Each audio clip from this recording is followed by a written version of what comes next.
Prime Minister Narendra Modi addressing the National Conference of Environment Ministers of all states through video conferencing. Modi said New India is progressing with a new approach and new thinking.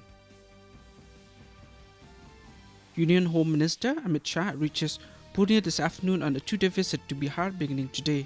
Shah will participate in various programs in Pune and Kishanganj. Education Minister Lakman Rumbui said the government will not invite the agitating contractual teachers for talks. Rumbui told reporters that there is no question of inviting them for talks because the process has already been completed.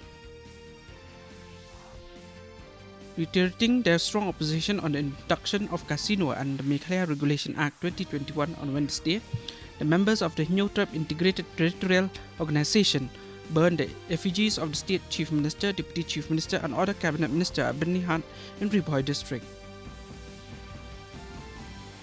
Science and Technology Minister Dr. Jitendra Singh has announced the launch of the innovation roadmap of the mission integrated biorefineries developed by co-leads at active input from Brazil, Canada, the European Commission and the UK.